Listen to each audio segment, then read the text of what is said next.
ex-diretor administrativo e financeiro da Casa da Moeda do Brasil, ex-vice-presidente da Caixa Econômica Federal. Atualmente é assessor parlamentar na Assembleia Legislativa do Estado de Minas Gerais e professor do Centro Universitário UNA. Classificado para lecionar economia na Escola de Contas do Tribunal de Contas do Estado de Minas Gerais. Compôs a assessoria do ex-presidente do CREA Minas, engenheiro civil Jobson Andrade. Com a palavra, e pedimos uma salva de palmas para Paulo Bretas. Muito obrigado a todos e todas, um bom dia. Eu queria pedir permissão ao Lúcio para saudar a todos aqui da plateia, na pessoa da engenheira Camila Barbosa e Tainá, que foram as duas únicas mulheres presentes aqui à mesa, né? Então, fazendo saudação lá. O mundo da engenharia, tal como o mundo da economia, é um mundo muito masculino, apesar das mulheres estarem avançando muito nas salas de aula, né, formando-se em engenharia, em economia, mas ainda os nossos órgãos colegiados são muito masculinos, né, presidente? Bom, eu queria falar que, para mim, é uma honra muito grande estar aqui hoje. Tenho uma ligação muito mais do que profissional e de amizade com o CREA Minas. É uma relação sentimental. Aqui pude assessorar o presidente Jobson, aqui aprendi muito, muito, né? O CREA Minas é uma casa de ensino, o CREA Minas é um exemplo para qualquer entidade de classe profissional do Brasil, e assim esperamos que continue, né, superando aí os percalços que a PEC 108 estão colocando aí nos nossos caminhos, né? Bom, eu queria pedir aquele negocinho para passar slide. Obrigado. Eu preparei para vocês, quando venho fazer palestra, presidente Lúcio, é um pacote de 12 horas, viu? Pacote completo de 12 horas. Estão dispostos aí, animados, né? Então, eu preparei um bate-papo, né? Nós vamos falar sobre o desenvolvimento, né, que esse país tanto precisa, né, um país com dimensões continentais, 210 milhões de habitantes, né, uma desigualdade louca, né, um mercado de consumo que poderia estar, né, bombando aí, né, nós vamos falar um pouco sobre isso, né, e as perspectivas aí, não só do país, da economia, mas falar um pouquinho também da engenharia nacional. Então, existe um DNA no Brasil, né? Em reuniões que a gente encontra economistas com engenheiros, vão falar pela via da biologia, porque aí todo mundo se entende. Existe um DNA no Brasil que vem lá de trás, né? Vem lá de 1500, vem da nossa descoberta, vem da maneira como nós fomos colonizados, vem da colonização portuguesa, vem dessa mistura de raças, mas essa coisa estranha que foi esse processo de escravidão no país, que durou aí 350 anos, né? Aliás, nós estamos comemorando o Dia da Consciência Negra, né? Isso é muito importante. Esse país, tal como a gente encontra ele hoje, ele é a consequência de nossa história. Ele é a consequência de tudo que a gente passou, de todos esses presidentes, de todos esses governos, das contribuições positivas e contribuições negativas. Todos que vieram nos colocaram aqui hoje e agora, nesse momento que a gente está vivendo. É lógico que à medida que se afasta o tempo, as relações de causa e efeito vão se tornando, né, dissimuladas, elas vão se desagregando. Mas existem coisas que são profundas, né? A primeira delas eu já falei, que é essa questão 350 anos de escravidão, que gera uma desigualdade louca na sociedade brasileira, né?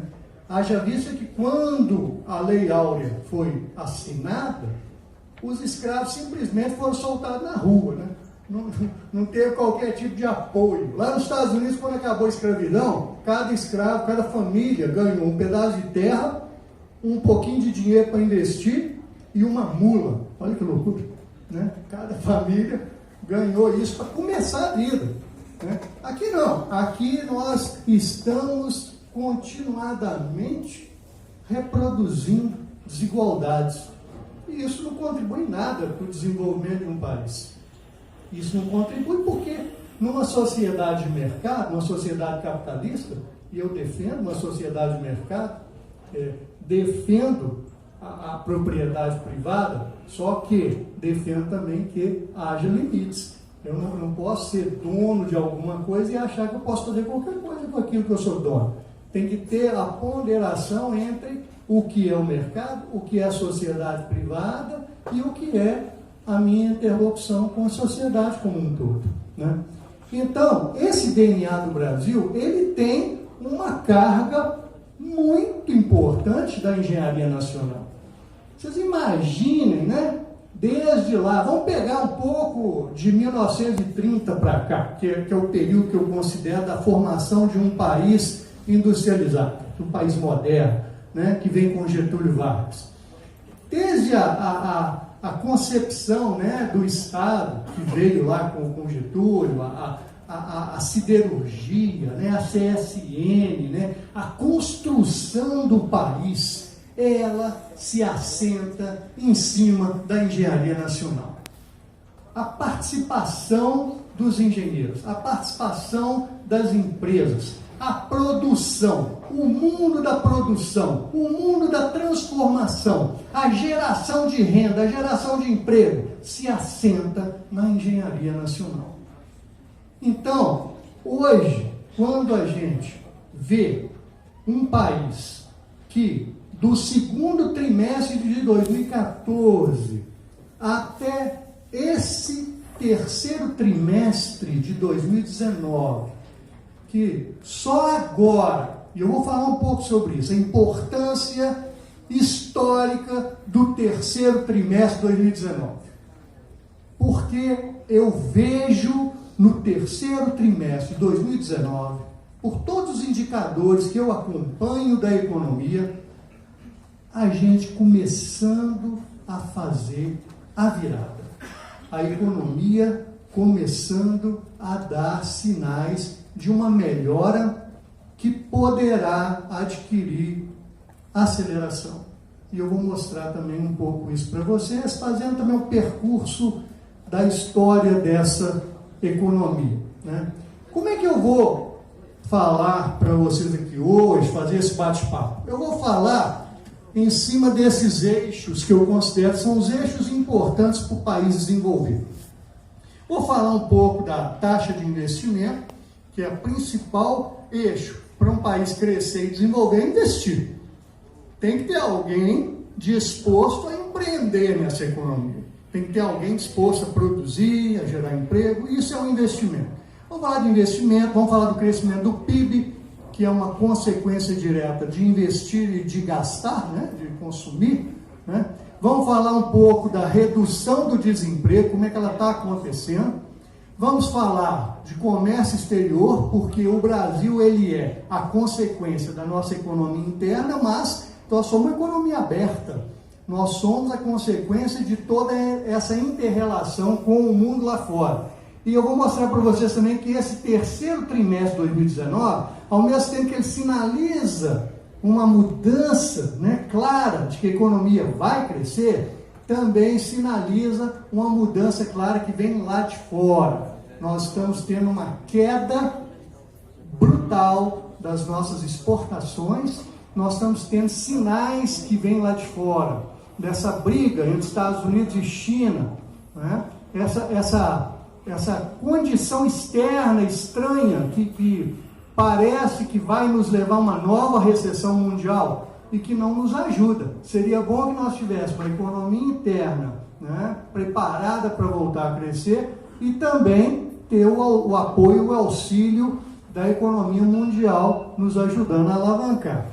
Nós vamos falar de taxa de juros, claro, né, a Selic caindo, né, de uma maneira maravilhosa para o governo, né? Por quê? Porque os juros na ponta não caem, né? É uma dificuldade para você conseguir entender o que acontece com o mundo dos juros no Brasil. Mas se você pensar que o crédito no Brasil, 90% desse crédito está na mão de 4 bancos, existe no Brasil uma concentração de poder, né, em grupos financeiros tão grande que fica difícil se você não buscar a competitividade. E aí eu critico muito os chamados liberais, porque o liberalismo, para mim, ele representa mais competição, mais abertura da economia, menos interferência do Estado. E o que a gente vê no mundo bancário e financeiro não é bem isso. Eu não vejo medidas tomadas, passados aí 11 meses de governo, que sejam medidas assim mais contundentes, no sentido de se baixar os juros na ponta. Porque não é possível que um cartão de crédito e um cheque especial paguem juros entre 250% a 300 e tantos por cento ao ano. Então nós vamos falar um pouco da influência dos juros no desenvolvimento e no crescimento. Vamos falar do comportamento do dólar, que é também muito importante, né? Vamos falar de confiança, porque a economia se desenvolve com base em 2 eixos. O da confiança, é claro, mas também o da continha, né? Porque empresário nenhum vai pôr dinheiro em nenhum empreendimento se ele não fizer as contas e verificar que ele tem retorno depois dos custos, depois dos investimentos. Então, é uma combinação de 2 coisas. Só a confiança não adianta. Vou falar um pouquinho do agronegócio, em homenagem aos nossos engenheiros agrônomos, que continua pujante, continua firme, continua crescendo, né? Mas a gente sabe que não consegue alavancar sozinho grandes crescimentos da economia como um todo, porque as cadeias produtivas não são tão complexas quanto são as cadeias produtivas da indústria. E vou falar um pouquinho do futuro da engenharia. Tá bom? Esse combinado aí? Vou tentar, né? É muita coisa, né, presidente? Mas 12 horas de lazer com o Paulo Bretas, né? Olha só, a taxa de investimento no Brasil, apesar de nós estarmos verificando, né, que nesse terceiro trimestre de 2019 está melhorando, a coisa está começando a melhorar, né? Mas é uma melhora moderada. Nossa economia começa a crescer de forma moderada. Por quê? Porque nós estamos tendo pouco investimento. A taxa de investimento ela é a menor dos últimos 50 anos. Se você olhar os investimentos no mundo, né, por exemplo, os países emergentes, eles investiram em média nos últimos anos, né, vamos pegar aí os últimos 6, 7 anos, eles investiram em média o dobro do Brasil. Então nós estamos ficando para trás em relação aos emergentes. Na América Latina, as taxas de investimento são 4 pontos percentuais acima das taxas brasileiras, que estão em torno de 15%. Então, enquanto a América Latina investe 20% do PIB, nós estamos investindo 15%. E a chamada década de 2011 a 2018 é onde ocorre o maior gap entre a taxa de investimento do Brasil e os grupos de comparação mundiais desde 1980. Então, nós passamos por um período muito ruim.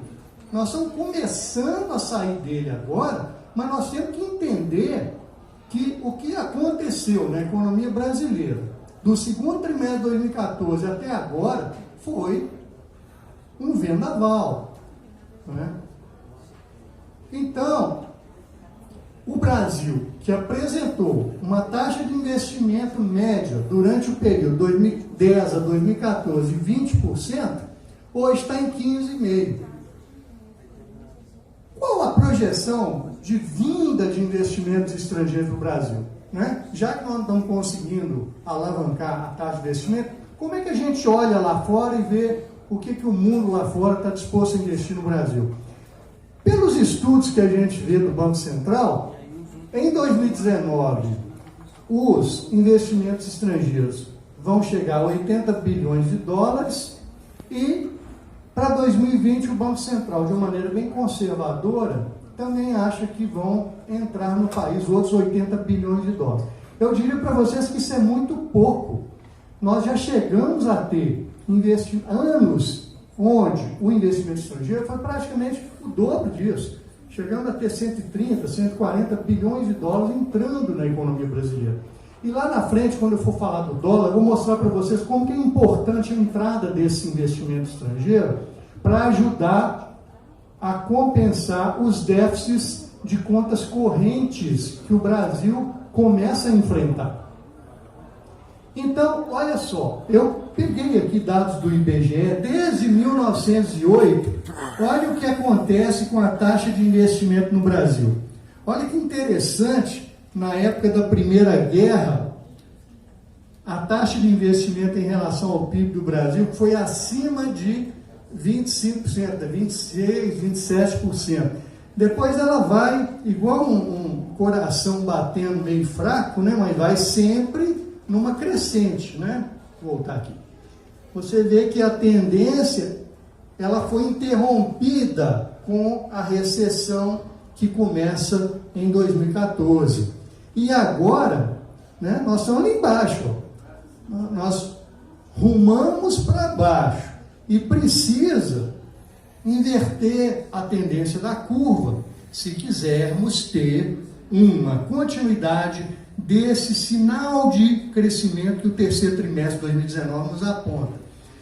Eu separei aqui a taxa de investimento pelos setores para mostrar para vocês a força da construção civil no Brasil. A construção civil, em 2010, representou 10% do investimento no país. E ela chega em 2012 a quase 11%, e aí a partir de 2013 começa a cair, a crise vem em 2014, olha lá a consequência. A construção civil chega a apenas 7%, né, no somatório dos 15%. E depois vem os setores de máquina e equipamento, todos caindo, né?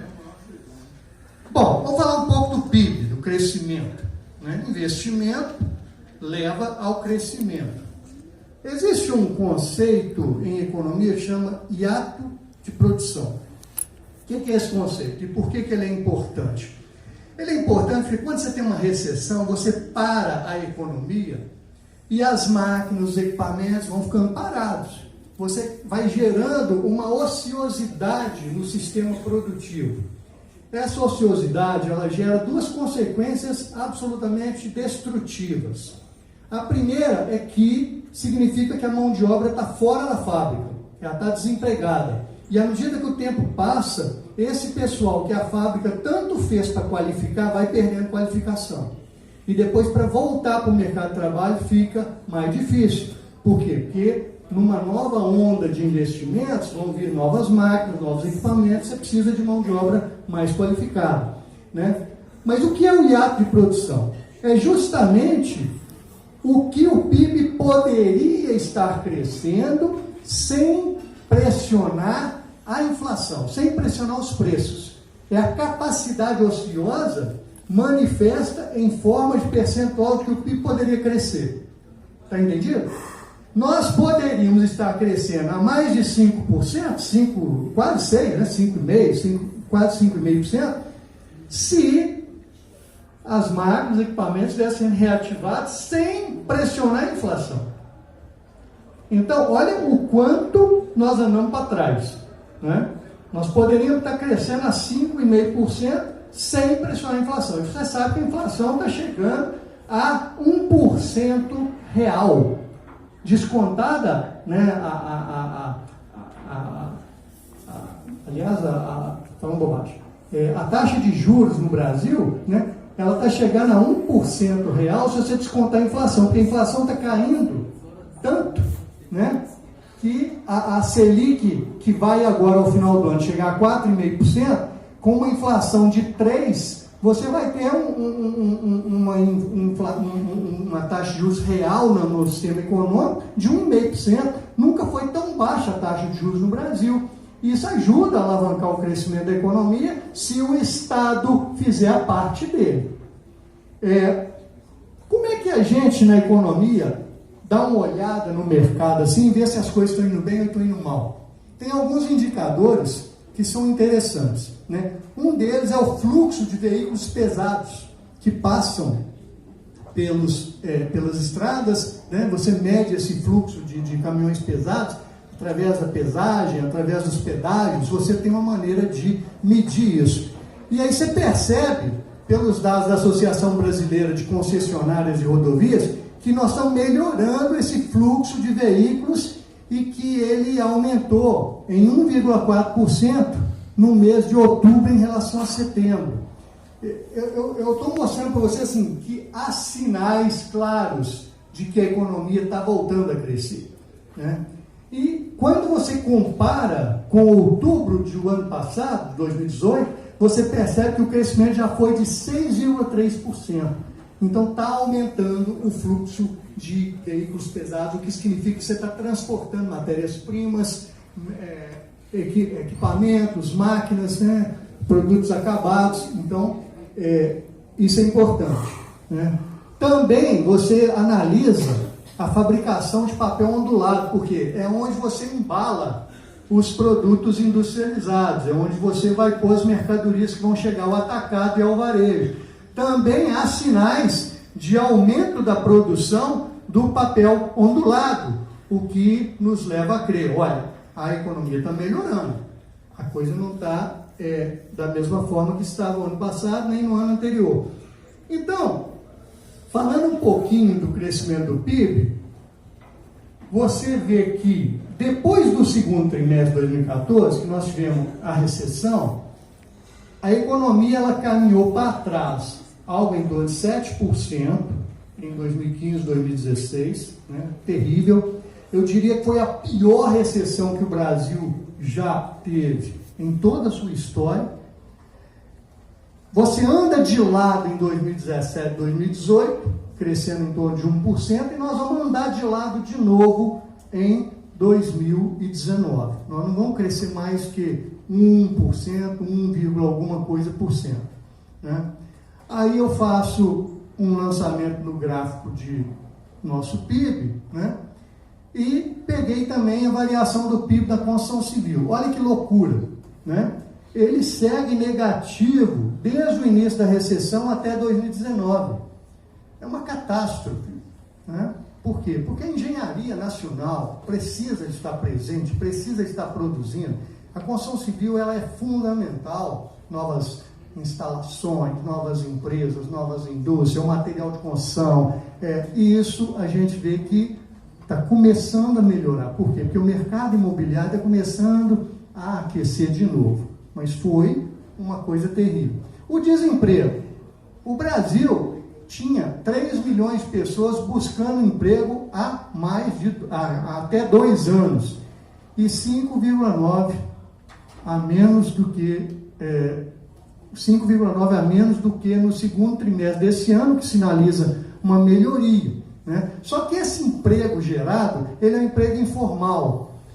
O que está acontecendo no Brasil é que hoje, nesse momento de retomada do crescimento, o que está crescendo é o emprego informal. Isso é ruim, porque o emprego informal ele é sinônimo de baixo padrão tecnológico daquelas entidades que estão empregando essas pessoas. Então isso é ruim para o país. Nós estamos de empregos nos setores de alta, média tecnologia, empregos onde as pessoas tenham formalidade e que tenham melhores salários, e que mostrem que nós estamos crescendo na direção de agregar mais valor ao produto brasileiro para poder competir internacionalmente. Então, eu montei também esse gráfico aí que mostra a taxa anual de desemprego até 2018, nós chegamos a 12,6%, e aqui, olha o que acontece com o emprego de carteira assinada na construção civil.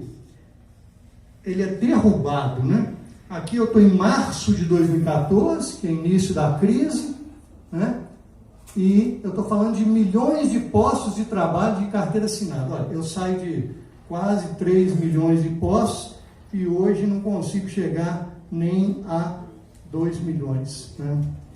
O comércio exterior, eu já falei, né? Nós estamos com um déficit grande na indústria de transformação, nós estamos precisando de melhorar bastante a nossa inserção nas vendas do comércio internacional, mas não vejo sinais de recuperação do comércio internacional. Muito pelo contrário, eu vejo com preocupação.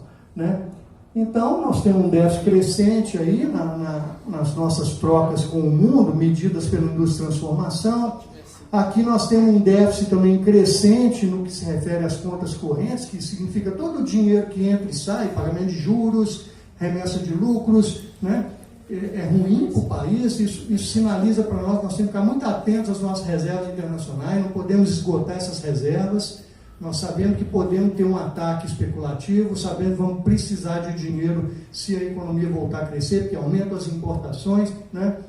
E nós estamos vendo que existe um recorrente encolhimento da participação dos nossos produtos de maior tecnologia na nossa pauta de exportações. Eu acho que isso interessa diretamente a engenharia. Nós estamos de reativar nosso centro de pesquisa, nós estamos de reativar nossa produção, nosso desenvolvimento de novos produtos, né? Os laboratórios de pesquisa, as universidades precisam dos recursos para dar sequência às suas pesquisas. Então, isso tudo contribuiria para nós mudarmos o nosso patamar de inserção no mercado internacional.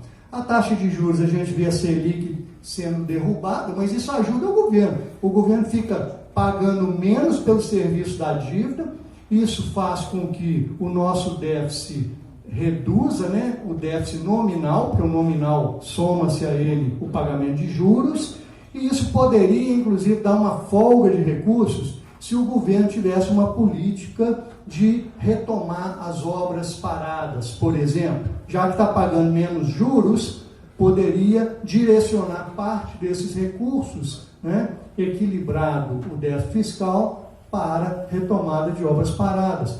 Havia uma expectativa de um déficit fiscal de 139 bilhões esse ano, não vai chegar a 75. Então, nós estamos melhorando também nossas condições fiscais. O câmbio, há uma projeção do câmbio para 2019 em torno de $4, para 2020 também em torno de R$4 o dólar. Então, não é uma situação de preocupação. Nós temos reservas internacionais de 380 bilhões e um dólar a R$4, ele é um dólar razoável. Né? Bom, vamos falar um pouco da confiança. Os índices de confiança do empresariado estão melhorando. Eu peguei os índices de confiança da indústria, né? Esse indicador alcançou 62,5 pontos. É uma medida que a gente faz que acima de 50 pontos o mercado, a indústria está otimista. Isso é bom porque é o primeiro passo para o empresário resolver investir, né?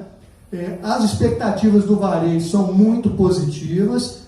Esse terceiro trimestre mostrou que todas as empresas fizeram um estudo, 272 empresas de capital aberto na Bolsa, todas tiveram melhoria da sua receita.